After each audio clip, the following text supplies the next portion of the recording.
அப்போது ரொம்ப கேட்டுச்சிட்டிங்க, இப்போ கேட்கவே இல்லைங்க. மணி 9 ஆச்சு, கேட்டானே கேட்கட்டானே. ஆமாம், செந்தில் இப்போ யோசிச்சிட்டே இருக்காப்புல, இதுக்கு தலை 5 மணிக்கு வர சொன்னீங்களா நீங்கள் அப்படின்னு சொல்லி என்னை யோசிச்சுட்டே இருக்காப்புல. வந்தோடனே ஏன்ட்ட கேட்டாங்க, தம்பி நீங்கள் எத்தனை மணிக்கு வரேன்னு சொன்னீங்க அப்படின்னு. ஆமாம், நான் ஒரு ஈஸியரில் மாட்டிக்கிட்டேன் அப்படின்னு. அதே போல் 4:30 மணிக்கு வந்த காத்திருந்த உங்களெல்லாம் கடுப்பேற்றிடக்கூடாது அப்படின்ற ஒரே காரணத்துக்காக நான் என்னெல்லாம் பேச நினச்சேன்னா அதெல்லாம் நம்ம தில் நடராஜ் அவர்கள் பேசிட்டார்.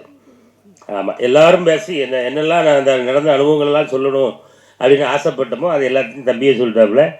தம்பிக்கு இதுதான் முதல் படம் அப்படின்றத என்னாலே நம்ப முடியல. ஆமாம், நீங்களே நம்புறீங்களா? இது தம்பி இதுக்கு முன்னாடி ஏதாவது படம் நடிச்சிருக்கேன்? அண்ணாச்சி நீங்கள் தானே அண்ணாச்சி கற்றுக் கொடுத்தீங்க. இவன் ஏதாவது ஒன்று சொல்லி விட்டு பாரு, அண்ணாச்சி அதெல்லாம் அங்கே சொல்ல முடியாது அப்படிங்கிறான். அப்புறம் நம்ம பத்திரிகை நண்பர்கள்லாம் வேறு மாதிரி எதாவது எழுதிட்டு போகிறாங்களே. ஏன்னா நீங்கள் வேறு டயலாக் எவ்வளோ டைலாக் இருக்குது, அதெல்லாம் கட் பண்ணிவிட்டு நீ அடிச்சா தண்ணி வருமா அப்படின்னு வேறு டைலாக் போட்டிருக்கீங்க.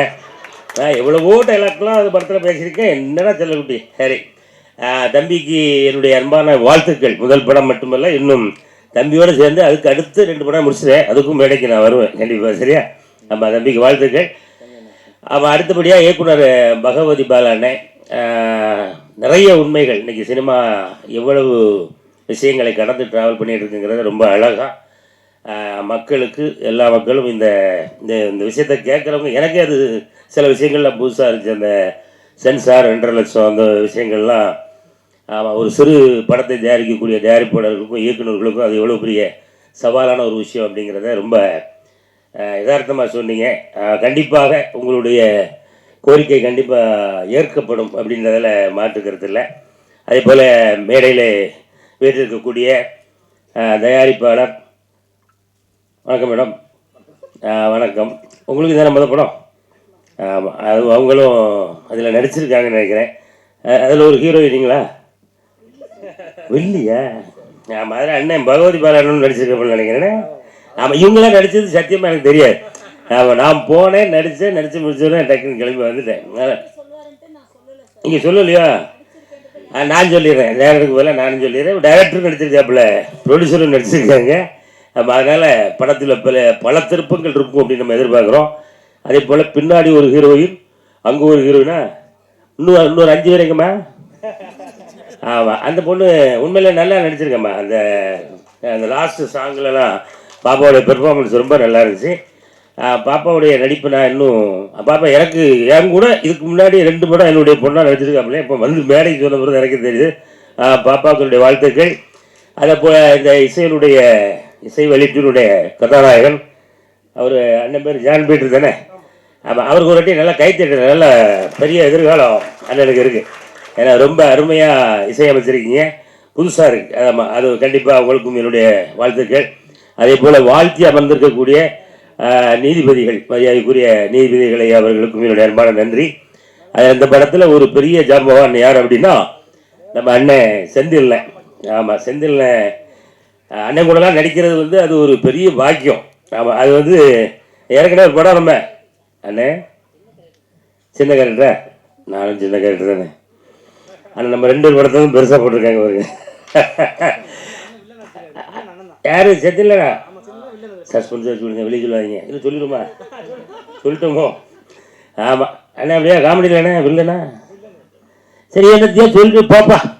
அவன் சொன்னாரு, பகுதி வர செஞ்சான். அவன் அது வில்லனா காமெடியாங்கிறத நீங்கள் ஸ்க்ரீனில் வந்து பார்த்து தான் தெரியும். ஆமாம், அண்ணன் முதல் முறையாக வில்லனாக அறிமுகறீங்கன்னு நினைக்கிறேன், அப்படி தானே? ஆமாம், அங்கே போயிடாங்கண்ணே. அந்த இடம் அது ரொம்ப பிஸியான ஏரியா. நம்ம காமெடியிலே ட்ராவல் பண்ணிட்டு போயிட்டு இருப்போமே. ஆமாம், அண்ணனை திரும்பவும் நாங்கள் எங்களுடைய குடும்பத்துக்கு கூப்பிடுறோம். அதனால் அண்ணன் அவர்கள் இந்த படத்தில் மட்டும் ஏதோ தெரிஞ்சோ தெரியாமல் இல்லை நடிச்சு நினைக்கிறேன். மறப்போம், மன்னிப்போம். அடுத்த படத்துலேருந்து அண்ணன் காமெடியில் இதனுடைய பணிகளை தொடர வாழ்த்துகள். இந்த ஃபங்க்ஷன் தான் மொத்த நீதி அரசனையுமே உட்காந்துருக்காங்க. அப்புறம் மொத்தம் கூடவே எதுக்கு 2 பேர் பேசும், மொத்தமே நீதி அரசாக வந்துட்டு போங்க.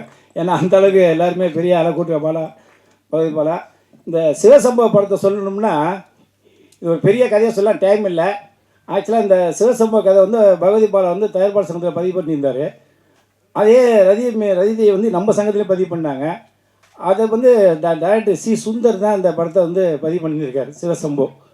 அப்போ பகவதி பாலா சொல்ல, அண்ணா இது நம்ம பண்ணியாச்சுன்னா இந்த படத்தை வந்து வேறு கொடுக்க முடியாது அப்படின்ட்டார். உடனே ரதி இல்லைன்னு நீங்கள் எப்படியாவது நீங்கள் அதை விடக்கூடாது, எங்களுக்கு தான் வேணும் அப்படின்னால நான் உடனே தயாரிப்பு சங்கத்தில் உள்ள தினேஷ் பேசினேன். அவன் என்ன சொன்னான், அண்ணன் சார் இதுமாரி சி சுந்தர் வச்சுருக்காரு, ஒன்றும் பண்ண முடியாது அப்படின்னவள. இல்லைப்பா அவங்க விட முடியாண்டேன் என்ன கேளுன்னு. அப்புறம் உடனே சி சுந்தர் பேசினோடனே அவர் உடனே கொடுத்துருங்க அப்படின்ட்டுறான்.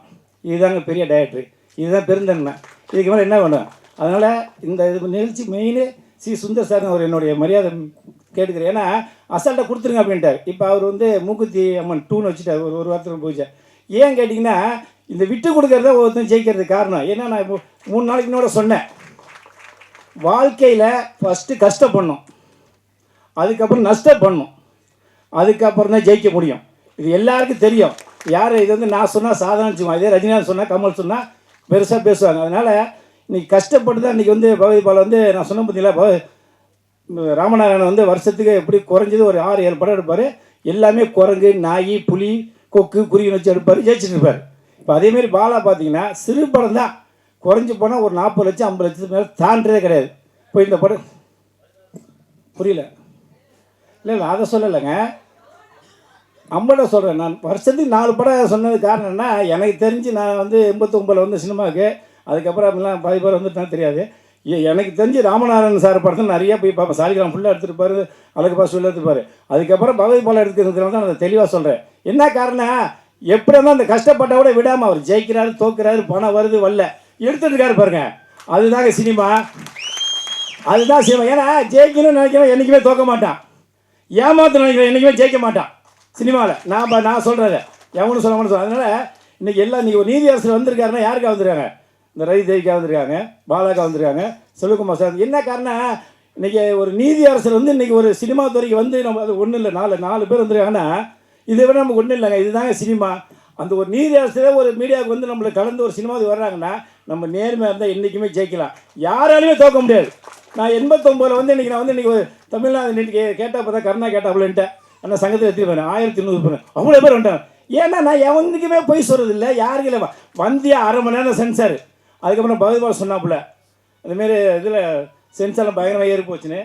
அது தமிழ்நாட்டில் இல்லை, இந்தியாவில் உள்ள மொத்த அசோசியேஷன் ஒன்று சேரணும், மொத்த மாநிலமும் சேர்ந்து கோரிக்கை வச்சா மட்டுமே தான் அதை மாற்ற முடியும். ஏன்னு கேட்டால் இன்றைக்கி மாற்றுத்திறனாளிகள் காது கேட்கறன்னு சொல்லியுமே அதுக்கு ஒரு இது வந்து சொல்லி கீப்பில் எல்லாம் சொல்கிறாங்க. அதெல்லாம் என்ன பண்ணோம்னா நம்மளை ஒன்று சொன்னோம், இன்னும் தயார்பாடு சொன்னோம், தயார்பாடாக ஒன்று சேர்ந்து ஒரு கோரிக்கை வைக்கணும்.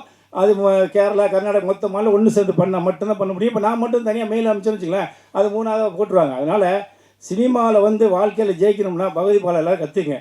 ஏன்னா ஒரேவா சொன்னாப்புல நான் இப்படி தான் வந்தேன் அப்படின்னு. ஏன்னா நான் சொன்னேன், தோற்று தான் ஜெயிக்க முடியுங்க யாராலும் சரி. அதனால் இந்த படம் மிகப்பெரிய வெற்றி அடையணும். காரணம் என்ன, நான் சொன்னேன் சுந்தர்சி வந்து அசால்ட்டாக விட்டு கொடுத்தாருன்னு. அந்தமாரி அப்புறம் ஒரு சின்ன விஷயம், இந்த ட்ராக்குன்னு ஒரு படம் பார்த்தேன், அண்ணன் செந்திலன் சொன்னார் கதைன்னு. தயவு செய்து யாராவது படம் பார்க்கலைன்னா ட்ராக்குங்கிற படத்தை பாருங்கள். அவன் தனுஷை விட சூப்பராக இருக்கான் பையன், தனுஷனோட இருந்தால் அதை விட்டுருங்க. ஆனால் அந்த படத்தை பார்த்தீங்கன்னா ஒரு செகண்டு கூட, ஆனால் அது 30 கோடி ரூபா, நம்மளால் எடுத்து 30 லட்ச ரூபா, நான் அதோட ஈக்குவல் பண்ணலை. ஆனால் அந்த கதையை பார்த்தீங்கன்னா ஒரு செகண்டு கூட போர் அடிக்காம படம். ஏன்னா இன்றைக்கி வந்து அந்த கதை என்னென்னா, அப்பா அம்மாவை ஏமாற்றாதீங்க, அப்பா அம்மாவிட்ட போய் சொல்லாதீங்க, நான் வந்து இந்த கஷ்டத்தை வந்து இப்படி இருக்குன்னா அவன் சினிமாவில் எடுத்துருக்கான். ஆனால் நம்ம வாழ்க்கையில் பசங்களுக்கு என்ன பண்ணுறேன், அப்பா அம்மாட்ட போய் அம்மா நீ 10,000 கூட 5,000 கூட 10,000 கூட சொல்லி பசங்க நம்பி எல்லாத்தையும் கொடுத்து கடைசியாக ஏமாந்து கடைசியாக ஜெயிலுக்கு போகிறான். அந்தமாரி ஒரு கதையை கொண்டு வந்து நான் என்னமே இருக்காது சொல்லி எடுத்து பிரதீப் ரங்கநாதன் ஜெயிச்சிருக்கான். அவன் இனிமேல் படத்தில் அவன் சினிமாவில் யாராலையும் அழிக்க முடியாது, எழுதி வச்சுங்க. பிரதீப் ரங்கநாதனை சினிமாவில் அவனால் யாராலையும் அழிக்க முடியாது, நின்றுட்டான். அவன் எங்கேயோ போய்ட்டு நான் ஓப்பனாக சொல்கிறேன், நான் வந்து இவ்வளோ தெளிவாக சொல்கிறேன்னா யாருமே அழிக்க முடியாது, அவ்வளோ அருமையாக இருப்பான். அந்தமாரி பகவதி பாலா வருஷத்துக்கு 4 படம் எடுத்துருக்காப்புல, எடுத்துக்கிட்டே இருக்கணும். இதேமாரி நீதி அரசெல்லாம் வரணும். எனக்கு டைம் இல்லை, இதுக்கு மேலே அதிகம் பேச முடியாது. வந்திருக்காரு, நன்றி, வணக்கம். நீதி அரசர் அவர்களே, திருப்பாச்சி டைரக்டர் அவர்களே, மற்றும் இங்கே மேடையில் வந்திருக்கும் பெரியோர்களே, எல்லாருக்கும் வணக்கம். குறிப்பாக மீடியா பத்திரிகை நண்பர்கள் எல்லாருக்கும் வணக்கம். இல்லை வேண்டாம், எனக்கு தொண்டை கட்டி இருக்கு, வேறு ஒன்றும் இல்லை. ஆமாம், இங்கே வந்து படம் எடுக்கணும்னு நம்ம பாலா சொன்னாப்புல ரொம்ப மகிழ்ச்சி. இப்போ வந்து சரியாக கதை எடுத்தால் கரெக்டாக ஓடும். இவங்க கதையை சரியாக எடுக்கிறது இல்லை. அதை எடுத்தால் தாங்க ஓடும். சும்மா இப்போ ஜனங்கள்லாம் கம்ப்யூட்டர் லெவலுக்கு போயிட்டாங்க. நம்ம ஒழுங்காக எடுக்கணும். இப்படியே இந்த பாலா மாதிரிய ரொம்ப பேர் எடுக்கிறாங்க. அவங்க படமெல்லாம் நடிக்கிறாங்க. எதுக்கு நம்ம சும்மா இருப்பானே, நடிப்போம் அப்படின்னு நடிக்கிறேன். அதாவது சில கதைகள், காமெடிகள், அந்த காமெடி நன்றாக இருக்கணும், நம்ம குடும்பத்தோடு பார்க்கணும் அப்படின்னு ஒரு காமெடி வச்சுக்கிடணும். இப்படி எல்லாம் கலந்து நம்ம படம் எடுக்கணும். இப்போ நம்ம டைரக்டர் பேரரசு அவர் படங்கள்லாம் சூப்பராக இருக்கும். அவர் படத்தில் நடிக்கிற நான் நடிக்கும்போது அசனாக இருந்தார். இப்படி கதை நல்லா இருந்தால் எப்பவுமே வெற்றி படமாகும். அது மட்டும் இல்லை, இங்கே ப்ரொடியூசர் அவங்க சொன்னாங்க. அப்புறம் இணை தயாரிப்பாளர் செல்வகுமார், அப்புறம் யாருமா பகவதி படம். சரி, எல்லாருக்கும் வணக்கம். இப்படியே எவ்வளோ பேசலாம்னு தொண்டு வர சரியில்லை. ஆமாம், அதாவது 5 மணிக்குன்னு சொல்லிட்டு 9 மணிக்கு தூங்க போகிற நேரத்தில் இது பண்ணாங்க. எல்லாத்துக்கும் நன்றி. இங்கே வந்திருக்கும் அத்தனை உள்ளங்களுக்கும் எனது மனமார்ந்த வாழ்த்துக்கள். வணக்கம்.